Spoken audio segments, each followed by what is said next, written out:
Hi viewers, আশা করি সকল ভাই ভালো আছেন। আপনাদের দয়া আলহামদুলিল্লাহ আমি ভালো আছি। আজকে মূলত নিয়ে আসলাম ছোট্ট একটা জিনিস আপনাদের সাথে শেয়ার করার জন্য। সেটা হচ্ছে যারা সার্ট ট্রানজিস্টরের ব্রিজ মোড সার্কিটগুলা ব্যবহার করতেছেন, যারা আসলে বেশি ভোল্ট ব্যবহার করেন তাদের একটা জিনিস সমস্যা হবে। সেটা হচ্ছে এর কিছু জিনিস আছে, এটাকে আপনাকে মডিফাই করে নেওয়া লাগবে। আমার সামনে দেখতে পাচ্ছেন এখানে যে রেজিস্ট্যান্সটা আছে, আমি কিন্তু এই মেশিনটা দিয়ে দুইটা ভাড়া মেরেছি। মারার পরে আমি একটা প্রয়োজনীয় মেশিনটা খুলেছিলাম, এই সামনে যে লেভেল লাইটটা ছিল ওটা অ্যাকুরেট করার জন্য খুলেছিলাম। তা আমি হঠাৎ দেখতেছি যে এখানকার রেজিস্ট্যান্সটা কালো হয়ে গেছে। এখানে মূলত 1 ওয়াটের রেজিস্ট্যান্স লাগানো আছে 15K। এখন এই রেজিস্ট্যান্সগুলো যারা একটু বেশি ভোল্ট ব্যবহার করবেন তারা এই রেজিস্ট্যান্সগুলো পরিবর্তন করে নেবেন। আমি একটা জিনিস আপনাদেরকে একটু দেখাই যে আসলে বর্তমানে আমাদের বৈদ্যুতিক একটু ভোল্ট কম আছে। আমরা মেশিনটা স্টার্ট করে নিলাম। আসলে বর্তমান কত ভোল্টে এই সার্কিটটা চলছে আমরা একটু তাহলে আপনাদেরকে দেখাবো। মিটারটা আপনাদের বোঝানোর জন্য এখানে রাখি, আশা করি দেখতে পাচ্ছেন।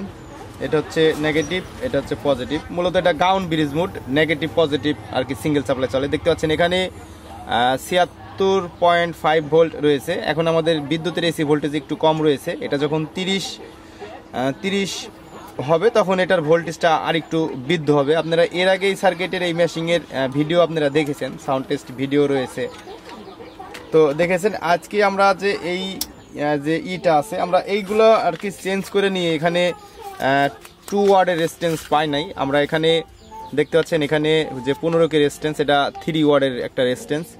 এটা আমরা 3 ওয়াটের রেজিস্ট্যান্স এখন ওখানে আমরা লাগিয়ে দেব। যারা এই সার্কিটটা একটু বেশি ভোল্টে ব্যবহার করবেন তারা এই দুইটা রেজিস্ট্যান্স যদি পারেন, সম্ভব হয় তো দ্রুতভাবে চেঞ্জ করে নেবেন, তাহলে এই সার্কিটগুলো আরও লং লাস্টিং ভালো করবে। আমি যদিও দুইটা ভাড়া পার করেছি, যদি মেশিনটা আমাদের কাছে না আসতো, আমি লেভেল লাইটটা ভালোভাবে সেট করার জন্য যদি না খুলতাম তাহলে হয়তো ওই সার্কিটটার প্রবলেম হইতো।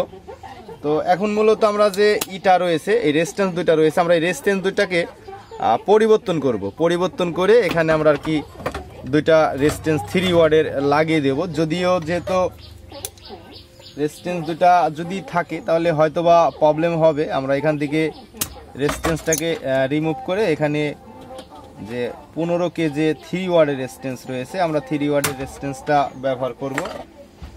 3 ওয়াটের রেজিস্ট্যান্সটা যদি আমরা ব্যবহার করি তাহলে সেটা থেকে আমি আশা করি যে এই সার্কিটটা আরও লং লাস্টিং করবে একটু বেশি। যারা মূলত 15 ইঞ্চি 3 ইঞ্চি ভয়েস কয়েল স্পিকার চালাবেন তারা এটা করে নেবেন, করে নিলে ভালো হবে। আর এটা যেহেতু অনেক ভোল্টেজে চলতেছে, আসলে 4 ট্রানজিস্টর একটা এমপ্লিফায়ারে এত ভোল্টেজ দিয়া সেটাও একটা ব্যাপার রয়েছে। অনেকজনাই ভোল্ট দিতে ভয় পায়, আমার ভোল্টেজ দিতে অ্যাম্পিয়ার দিতে ভয় লাগে না। আমরা এখানে যে রেজিস্ট্যান্সটা রয়েছে এটা আমরা সুন্দরভাবে লাগিয়ে নিব। যেন 1 ওয়াট হিট হচ্ছে।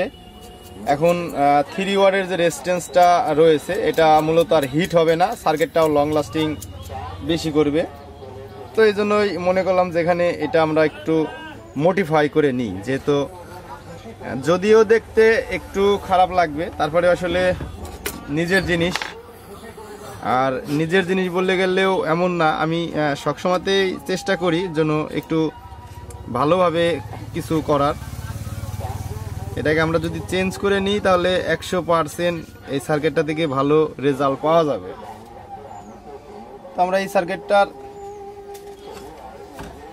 সার্ভিস সাউন্ড কোয়ালিটি আসলে খুবই ভালো।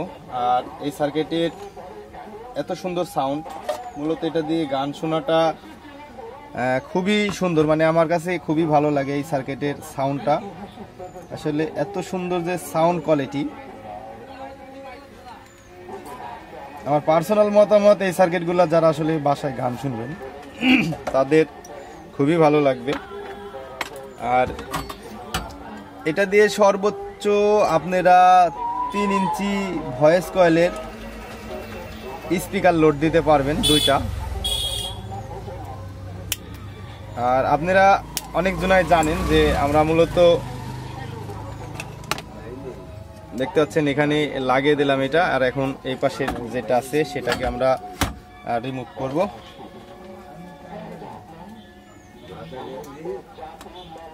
আমাদের অনেক ভাই আছে আমাদের হোয়াটসঅ্যাপে নক করে বলে যে ভাই যে আপনারা এত ভোল্টেজ ব্যবহার করেন সার্কিটের, সার্কিট কি টিকে, ট্যান্ডিস্টার টিকে না।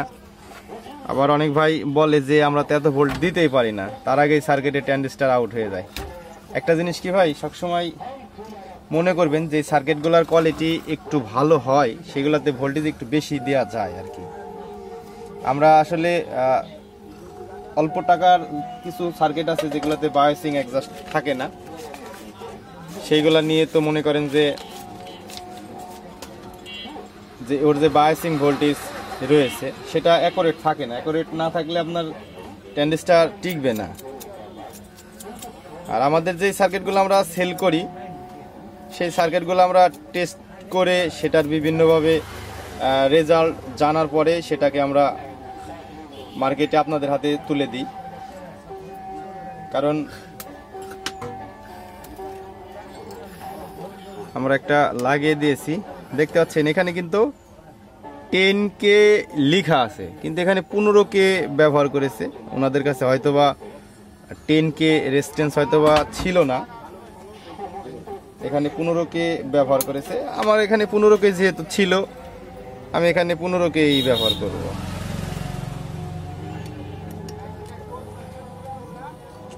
সার্কিটে অনেক সময় দেখা যায় অনেক পার্টসের একটু মডিফাই করে লাগানো লাগে, এটা অনেক সময় হয়ে থাকে।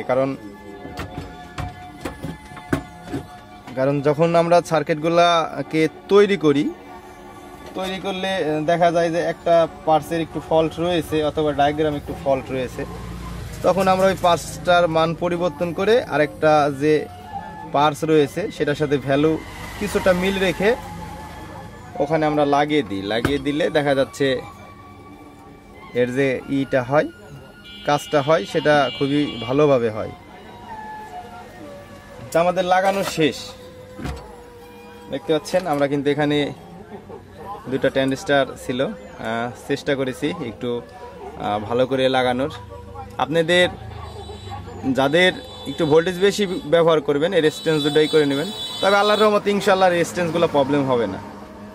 একটু এই সার্কিটগুলো একটু আপনারা মডিফাই করে নেবেন। আর আমার ভিডিওতে যদি কথাবার্তাতে ভুল ত্রুটি হয়ে থাকে অবশ্যই ক্ষমার দৃষ্টিতে দেখবেন। ভিডিওটা যদি দেখে ভালো লাগে অবশ্যই সাবস্ক্রাইব করে পাশে থাকবেন। আমরা নিত্য নতুন ইলেকট্রনিক্সের সার্ভিসিংয়ের ভিডিও দিয়ে থাকি, তো ভিডিওটা আর বড় করতে চাই না। আপনারা সবাই ভালো থাকবেন, সুস্থ থাকবেন। আল্লাহ হাফেজ।